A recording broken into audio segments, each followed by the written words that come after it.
بسم الله الرحمن الرحيم.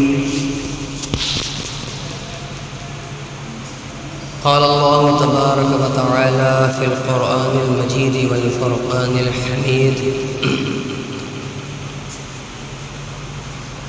الذين آمنوا وكانوا يتقون.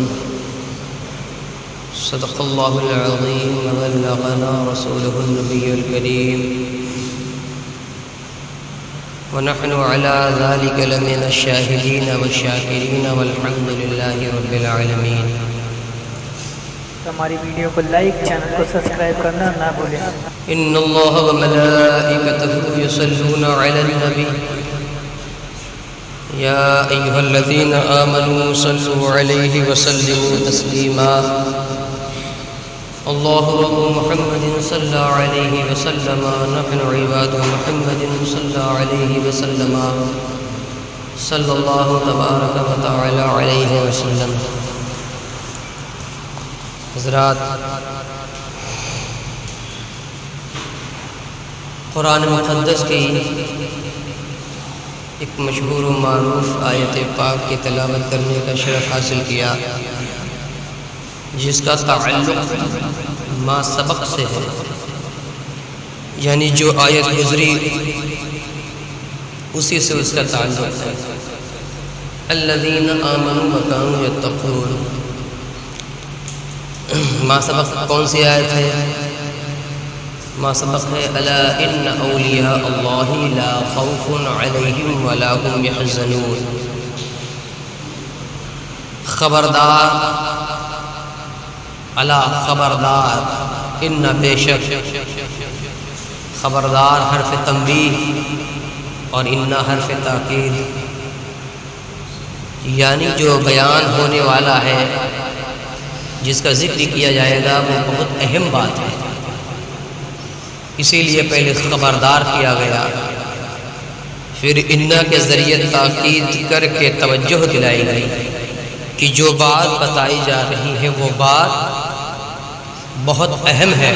اللہ رب العزت اپنے بندوں کو تنبیہ کر رہا ہے اور پھر تاکید کے ذریعے اس کی توجہ ادھر کر رہا ہے کہ الا ان اولیاء اللہ لا خوف علیہم ولا هم یحزنون.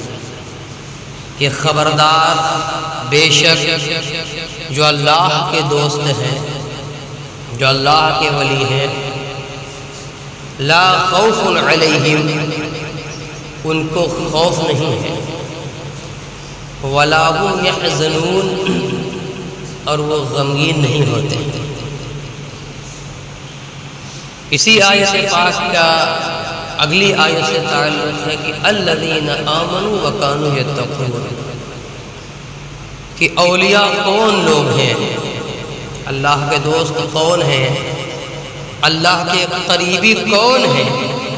تو اللہ رب العزت فرماتا ہے الذین آمنوا وکانوا یتقون، کہ وہ جو ایمان لائے اور اللہ کا تقوی اختیار کیا، یعنی اللہ کی خشیت اور اللہ سے ڈرتے رہے، خوف الہی کو اپنے دل میں موجزن کیا. ولی کی تعریف یہی ہے قرآن پاک کی اس آیت کی روشنی کہ کوئی اگر استدراج کے طور پر ہوا میں اڑ کر دکھائے، کوئی خوارق عادات چیزیں اپنے جادو اور شعبدے کی بنیاد پر کر کے دکھائے، تو وہ اللہ کا ولی نہیں ہوتا. ولایت کیا ہے؟ الذین آمنوا، پہلا درجہ ایمان ہے اور اس کے بعد تقوی اختیار کرنا. قرآن مقدس میں اللہ رب العزت ایک مقام پر ارشاد فرماتا ہے ان اکرمکم عند اللہ اتقاکم، کہ تم میں اللہ کے نزدیک عزت والا وہی ہے جو زیادہ پرہیزگار ہے، جس کا نفس کنٹرول ہے، جو گناہوں سے اپنے آپ کو روکتا ہے، وہ اللہ کے نزدیک وہ زیادہ عزت والا ہے. تو یہ بات سمجھ میں آ گئی. اور اصفیاء کرام کا قول بھی ہے کہ کرامت الولی استقامت فعله على قانون قول النبی صلی اللہ علیہ وسلم، کہ ولی کی کرامت تو یہ ہے، ولی کی کرامت کیا ہے؟ ولی کی کرامت یہ ہے کہ وہ رسول پاک صلی اللہ علیہ وسلم کے قول و فعل پر عمل کرے، یہی سب سے بڑی کرامت ہے۔ شریعت پر استقامت، شریعت پر عمل کرنا، یہی کرامت ہے۔ اسی لیے سرکار غوث پاک رضی اللہ تعالی عنہ فرماتے ہیں کہ اللہ تک پہنچنے کا سب سے قریبی راستہ کون سا ہے؟ تو اقرب الطرق الى اللہ تعالی لزوم قانون العبودیۃ والاستمساک بعروۃ الشریعہ۔ غوث پاک رضی اللہ تعالی عنہ فرماتے ہیں کہ بندہ اللہ تک پہنچنے کا سب سے قریبی راستہ اگر اختیار کرنا چاہتا ہے تو وہ یہ ہے کہ بندہ اپنے اوپر عبدیت کے قانون کو لازم کر لے، یعنی حقیقت میں وہ اللہ کا بندہ بن جائے، اللہ کا بندہ بن جائے حقیقت میں وہ، اور والاستمساک بعروۃ الشریعہ، اور شریعت کی رسی کو مضبوطی سے تھام لے، یہی ہے کرامت، اور یہی ہے اللہ تک پہنچنے کا سب سے قریبی ذریعہ۔ ابھی ماہ سفر، یہاں غالباً یہاں کا تو علم نہیں، اور کچھ جگہوں پر 29 کی تصدیق ہو گئی،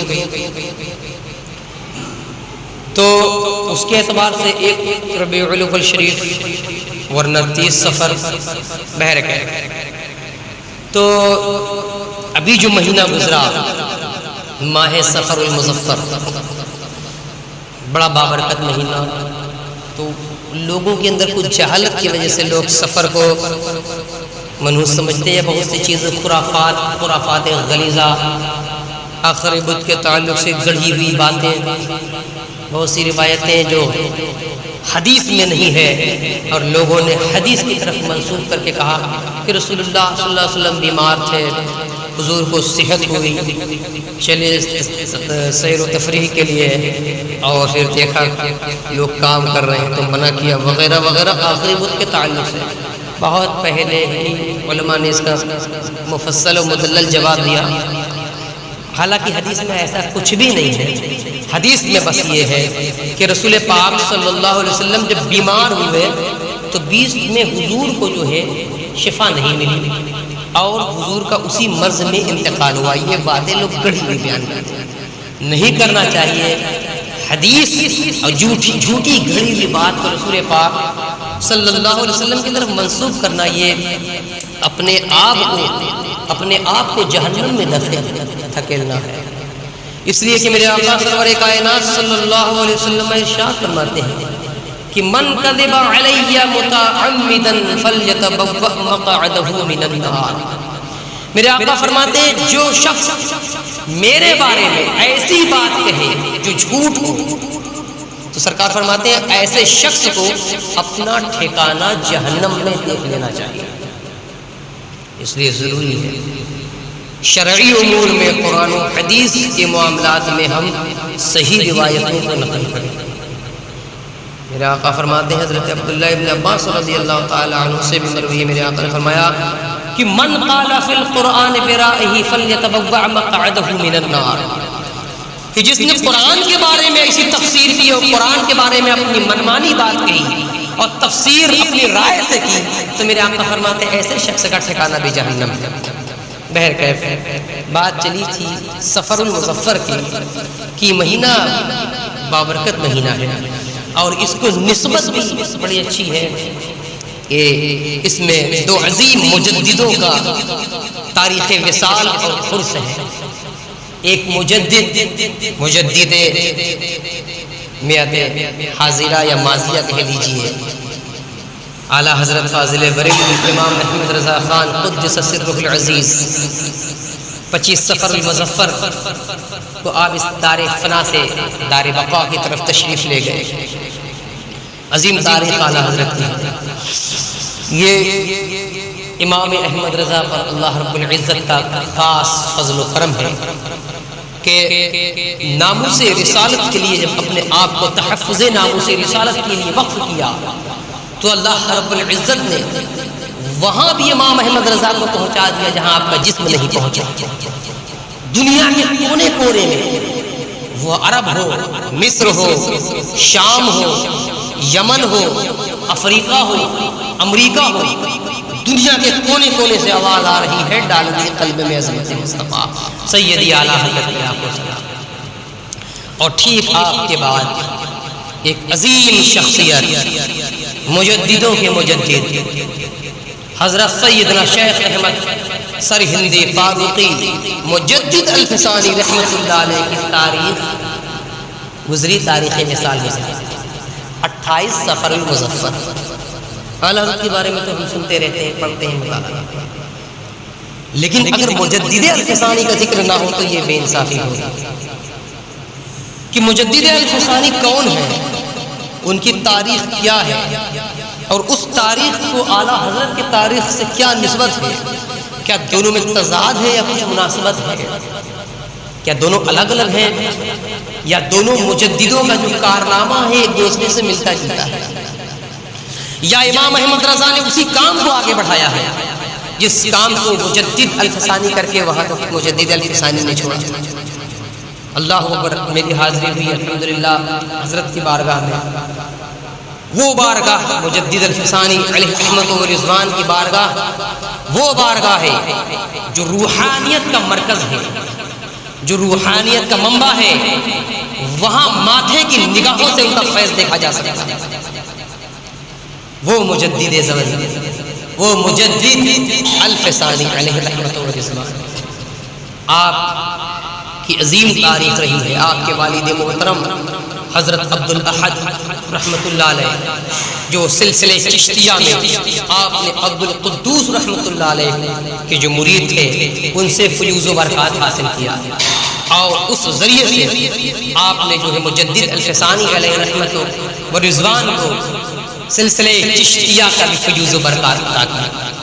اور اس کے بعد مجدد الفسانی علیہ رحمت و رضوان نے بارگاہ غوثیت سے سلسلہ قادریہ میں بھی فیوز و برکات حاصل کی، اور سرکار غوث اعظم رضی اللہ تعالی عنہ سے اور آپ کے سلسلے میں آپ نے بہت کچھ حاصل کیا۔ اس کے بعد آپ حضرت سیدنا خواجہ باقی باللہ رحمۃ اللہ علیہ کی بارگاہ میں تشریف لے گئے، جن کا مزار مقدس دہلی کی سرزمین پر ہے۔ سرکار خواجہ باقی باللہ رحمۃ اللہ علیہ بہت، حضرت کی بارگاہ میں میری حاضری ہوئی، میں نے وہاں پہ گیا، دیکھا، بہت ہی روحانی مرکز ہے، بہت بڑا روحانی مرکز آپ کا جو ہے مزار اقدس ہے، دہلی کی سرزمین پر آپ جلوہ فرما ہے۔ تو مجدد الفسانی خواجہ باقی باللہ نقشبندی علیہ رحمۃ و رضوان کی بارگاہ میں حاضر تھے، اور وہاں مجاہدہ کیا اور آپ سے فیوز و برکات حاصل کی، اور فیوز و برکات حاصل کرنے کے بعد مرید ہوئے، اور آپ نے اپنا خلعت حضرت خواجہ باقی باللہ رحمۃ اللہ علیہ اور اپنی نیابت اور اپنی روحانیت جو ہے حضرت سیدنا شیخ احمد سرہندی فاروقی رحمۃ اللہ علیہ کو عطا کی۔ مجدد کا مقام بہت بڑا ہوتا ہے۔ مجدد کیا ہے؟ ابو داؤد شریف کی حدیث پاک ہے، میرے آقا سرور کائنات صلی اللہ علیہ وسلم نے ارشاد فرمایا کہ ان اللہ تعالی یبعث لهذه الامه على راس 100، علی رأس کل 100، میرے آقا نے فرمایا کہ اللہ رب العزت اس امت کے لیے ہر 100 سال کے اوپر، ہر 100 سال کے آخر میں ایک شخص کو مبعوث فرمائے گا، بھیجے گا۔ فرماتے ہیں من یجدد لہا دینہا، جو ان کے لیے ان کے دین میں تجدید فرمائے گا۔ تجدید کا مطلب جب دین پر دشمنان اسلام حملہ کریں گے، جب دین پر باغیان اسلام حملہ کریں گے اور دین کے صاف ستھرے چہرے کو مسخ کرنے کی اور غرد آلود کرنے کی کوشش کریں گے، تو مجدد جو ہوگا اس گرد کو صاف کرے گا اور ان برائیوں کو ختم کرے گا، اور جو مجدد ہوگا وہ دین کے صحیح رخ کو، سواد اعظم کے صحیح مسلک کو، جو رسول کائنات صلی اللہ علیہ وسلم کے دور اقدس سے چلا آیا، اس کو لوگوں کے سامنے پیش کرے گا۔ یہ مجدد کا مقام و مرتبہ ہے۔ مجدد عظیم شخصیت ہے۔ مجدد کا کارنامہ اور مجدد کی بہت ساری شرائط. بہرحال مجدد الفسانی کوئی چھوٹی موٹی شخصیت کا نام نہیں. شیخ احمد سرہندی فاروقی، آپ حضرات ان کے بارے میں مطالعہ کریں، پڑھیں کہ عالم اسلام خاص طور سے ہندوستان میں آپ نے جو کارنامہ انجام دیا وہ عظیم ہے. کہ جب اکبر کے الحاد و بے دینی کا دور تھا اور اکبر نے دین الہی قائم کیا تھا، دین الہی اس نے جو قائم کیا تھا اس کے اندر کیا کیا بنا رکھا تھا. سجدہ تعظیمی کرواتا تھا، اپنا سجدہ تعظیمی کرواتا تھا، اور بادشاہ کو خدا کا اوتار کہا جاتا تھا. اور اس طرح سے حنوط کے بہت سارے عقائد، کافروں کے گاؤں کشی، گائے کاٹنا وغیرہ، یہ سب اس کے نزدیک گناہ جرم تھا. اور بہت سی ایسی خرافات اور بری چیزوں کو اس نے ایجاد کیا تھا. مجدد الفسانی علیہ رحمت و رضوان تربیت پاتے ہیں، روحانی تربیت پاتے ہیں. میں نے ایک کتاب مفتی آفاق احمد صاحب قبلہ رحمۃ اللہ علیہ کی روحانیت کے تعلق سے انہوں نے کچھ تذکرہ کیا تھا کہ مجدد الفسانی کا وہ مقام ہے کہ ایک مقام ہے مقام قیومیت، جو مجدد الفسانی سے لے کر امام مہدی کے پہلے امام مہدی کو چھوڑ کر جتنے لوگ اس درجے پر فائز ہوں گے ولایت کے، مقام قیومیت کے، وہ مجدد الفسانی کے فیض سے ہوں گے. مجدد الفسانی کو چھوڑ کر نہیں ہو سکتی. یہ آپ کی روحانیت کا معاملہ ہے. تو مجدد الفسانی رحمت اللہ علیہ نے اس کے اس باطل نظریے کا رد کیا. جب اس کے خلاف آپ نے آواز جہاد کو بلند کیا اور اس کا رد کیا تو ایک مناظرے کے لیے اسٹیج بنایا گیا. ایک طرف حضرت مجدد الفسانی رحمت اللہ علیہ کا اسٹیج لگایا گیا اور ایک طرف اکبر، اور ادھر آپ جلوہ فرما تھے. یہ سب بھی آتے ہیں. اور کچھ مولوی حضرات اس زمانے میں بھی تھے، بظاہر مولوی جو باطل کا ساتھ دے رہے تھے، وہ بھی اکبر کے ساتھ تھے. تو بہرحال اسٹیج لگایا گیا. جب اسٹیج پر یہ لوگ آئے تو اللہ رب العزت کی وحدانیت پر اس نے حملہ کیا. وحدانیت خدا بندی کو غیرت آئی اور اللہ رب العزت کو جلال آیا، اور ایک ایسی طوفانی ہوا چلی کہ اس کا اسٹیج بالکل اکھڑ کر ختم ہو گیا، اکھڑ گیا، برباد ہو گیا. اور اس کے جو اسٹیج کی جو لکڑی تھی اس سے اکبر جو ہے زخمی ہوتا ہے اور اسی حالت میں اس دنیا میں چلا جاتا ہے. یہ حال ہوا اس کی. تو اس طریقے سے اللہ رب العزت کی وحدانیت کی حفاظت دنیا میں، عالم ہندوستان میں خاص طور سے مجدد الفسانی علیہ رحمت و رضوان نے فرمائی.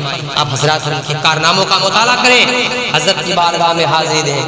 قسم خدا کی وہ بارگاہ مجدد الفسانی علیہ رحمت و رضوان کی بارگاہ فیوز و برکات کا منبع ہے اور مرکز ہے. ہندوستان میں جو تجدیدی کارنامہ امام احمد رضا نے انجام دیا، یہ مجدد الفسانی کی دین تھی. یہ مجدد الفسانی کی دین تھی کہ جو مجدد الفسانی نے کام کیا تھا اسی کام کو پھر سے تحریک خلافت کے نام پر جب ہندوستان میں مسلمانوں کے اندر کفر شرک ڈالا جا رہا تھا تو امام احمد رضا کھڑے ہوئے تھے. تو کوئی الگ کا معاملہ نہیں ہے. اگر کوئی سوچتا ہے کہ مجدد الفسانی کو چھوڑ دیا جائے اور تذکرہ امام احمد رضا کیا جائے تو یہ ادھورا ہے، کیونکہ جو کام مجدد الفسانی نے کیا تھا اور شروع کیا تھا وہی اثر مرتب ہوا تھا اورنگزیب عالمگیر کے اوپر، اور بعد کے ادوار میں جب انگریزوں نے ہندوستان پہ قبضہ کیا تھا اسی کی تحفیظ امام احمد رضا نے فرمائی. یہ بات سوچنے کی ہے، مطالعے کی بات ہے. بہرکیف مجدد الفسانی کا ذکر ہونا چاہیے، اور میں کہتا ہوں آپ کی سیرت کا مکمل مطالعہ کرنا چاہیے، کیونکہ میں نے جب مطالعہ کیا تو مجھے مطالعے سے معلوم ہوا کہ وہ روحانیت کی بارگاہ ہے ہندوستان کی سرزمین میں شاید کوئی ایسی بارگاہ ہوگی جیسی مجدد الفسانی کی بارگاہ، جہاں فیوز و برکات بظاہر ماتھے کی نگاہوں سے دیکھا جا سکتا ہے. وہ مجدد الفسانی. آپ پڑھیے، ادوار کا مطالعہ کیجیے کہ جب اکبر ختم ہو گیا، اکبر پر موت واقع ہو گئی، تو جہانگیر اور اس کی بارگاہ میں رہنے والے اس کے چیلے چپاٹے مولوی حضراتوں کو یہ جو ہے خوف ہوا کہ مجدد الفسانی آپ کی حکومت کے خلاف سازش کر رہے ہیں، آپ کی حکومت کے خلاف پروپیگنڈا کر رہے ہیں. ایسا اگر نہیں ہے تو بلائیے انہیں، اور بلانے کے بعد ان سے کہیے سجدہ تعظیمی کا. تو حضرت مجدد الفسانی سبحان اللہ، آپ کو معلوم ہے کہ حدیث پاک کا مفہوم ہے کہ ظالم بادشاہ کے سامنے حق بولنا یہ بہت بڑا جہاد ہے، اپنی جان کی پرواہ کیے بغیر. میرے مجدد کی وہ شان تھی مجدد الفسانی کہ حضرت مجدد الفسانی علیہ رحمت و رضوان جب جہانگیر کی بارگاہ میں آپ کو پیش کیا گیا، آپ آئے، آپ وہاں پر موجود ہوئے، تو اس نے کہا، ان لوگوں نے کہا تھا کہ سجدہ تعظیمی کے لیے ہو گئے تو انکار کر دیں گے، تو سمجھ جانا کہ یہ سازش کر رہے ہیں. اب کون کون سے عقائد دین الہی میں، اکبر کے دین الہی میں جو ہے کا ایجاد کیا گیا تھا، اشکا لگانا، ٹیکا لگانا، اور بہت سارے کافرانہ اس طرح کی رسمیں جو تھیں مسلمانوں کے اندر پیوست ہو چکی تھیں. مساجد کو بھی شہید کیا گیا تھا. لوگ کہتے ہیں نا کہ بت پرستی کے لیے وہ سب توڑا پھوڑا نہیں، بلکہ تاریخ بتاتی ہے کہ مساجد کو بھی شہید کیا گیا تھا جہانگیر کو اکبر کے دور میں. تو ایسا ہوا. پھر اس کے بعد جب آپ آئے تو کہا سجدہ تعظیمی کروں. بھلے میں سجدہ تعظیمی نہیں کروں گا. تو گوالیار کے جیل میں آپ کو قید کر دیا گیا. تو کچھ عمرا اور خانوں کو جب اس بات کی خبر ہوئی تو ان لوگوں نے کابل کے جو اس وقت بادشاہ ادھر کے تھے، نیابت خان غالباً ان کا نام تھا، تو انہوں نے جب یہ سنا کہ مجدد صاحب کے ساتھ، مجدد الفسانی کے ساتھ ایسا برتاؤ کیا گیا ہے، تو مجدد الفسانی علیہ رحمت و رضوان کے لیے انہوں نے ایک بہت بڑی فوج تیار کی اور دریائے اٹک تک چلے آئے.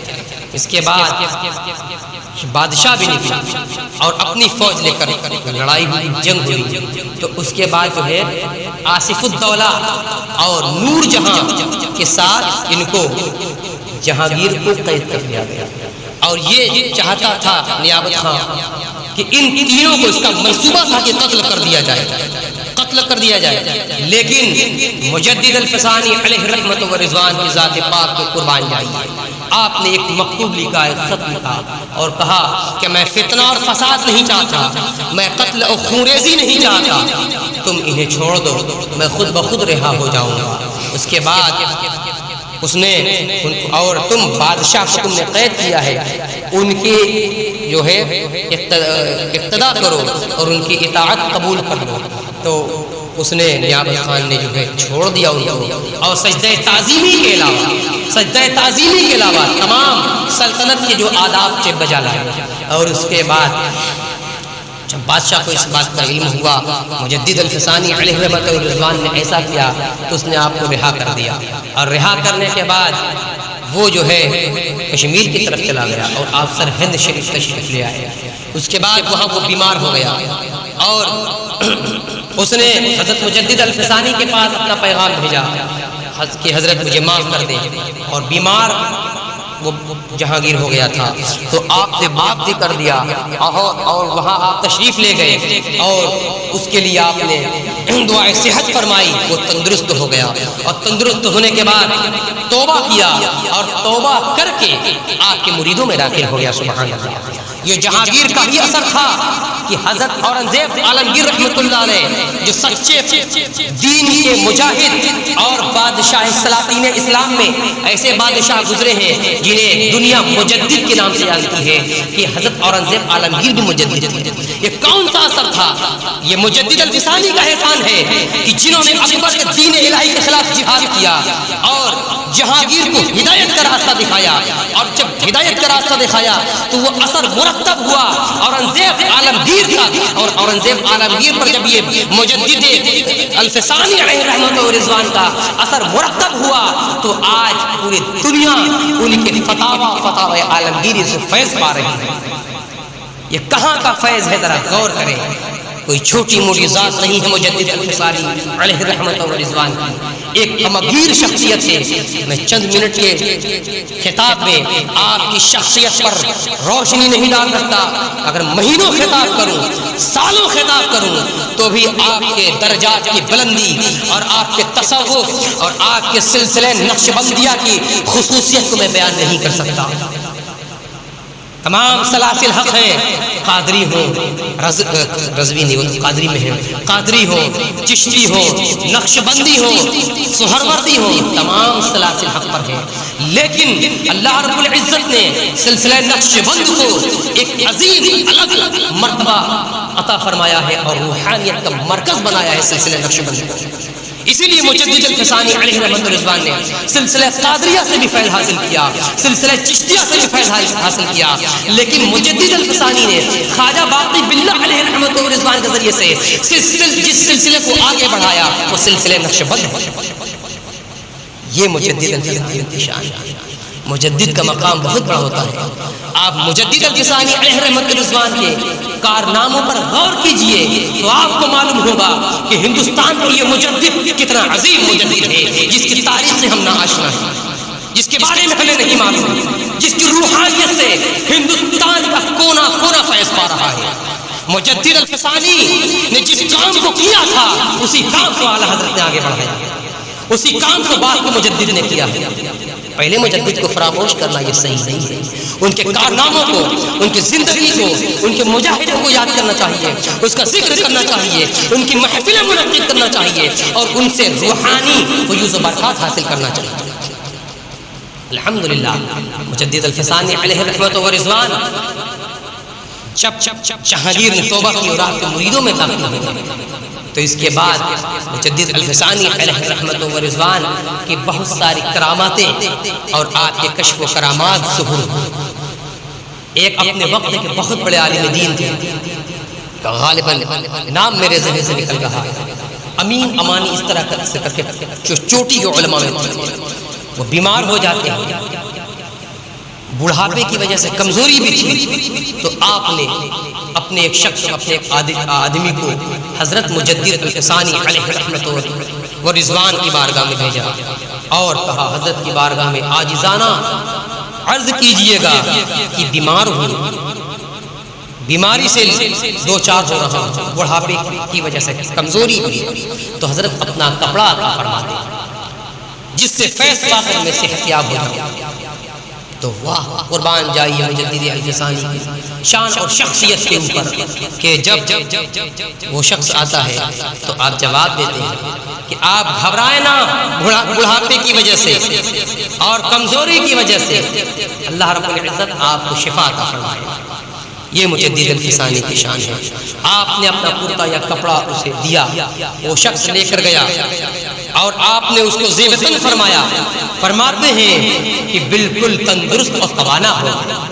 یہ شان ہے مجدد الفسانی علیہ رحمۃ و رضوان کی کہ مجدد کا مقام بہت بڑا ہوتا ہے کہ جب مجدد الفسانی علیہ رحمۃ و رضوان نے اکبر کے دین الہی کا خاتمہ کیا اور جہانگیر سے لے کر بہادر شاہ ظفر تک مجدد الفسانی علیہ رحمۃ و رضوان کا اثر قائم رہا.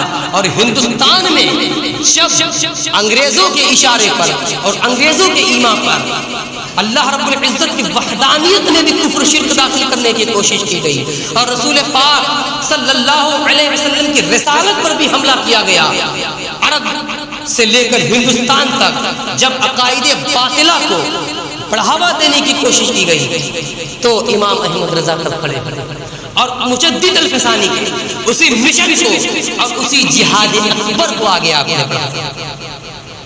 مجدد الفسانی علیہ رحمۃ و رضوان فرماتے ہیں جب لشکر سلطانی سے آپ فارغ ہوئے تو اس وقت آپ کی عمر 62 سال تھی. 62 سال آپ کی عمر تھی. اس کے بعد آپ نے یہ فرمایا کہ میرے آقا حضور رحمت عالم صلی اللہ علیہ وسلم کی عمر 63 سال تھی. ان کے غلام کی عمر اگر آپ سے زیادہ ہو تو بہتر نہیں. تو تاریخ بتاتی ہے کہ مجدد الفسانی علیہ رحمۃ و رضوان نے مجدد الفسانی علیہ رحمۃ و رضوان نے اپنے وصال سے ایک دن پہلے ہی خبر دے دی وصال کی، اور 63 سال کی عمر میں 28 سفر مظفر کو آپ اس دار فنا سے دار بقا کی طرف تشریف لے گئے۔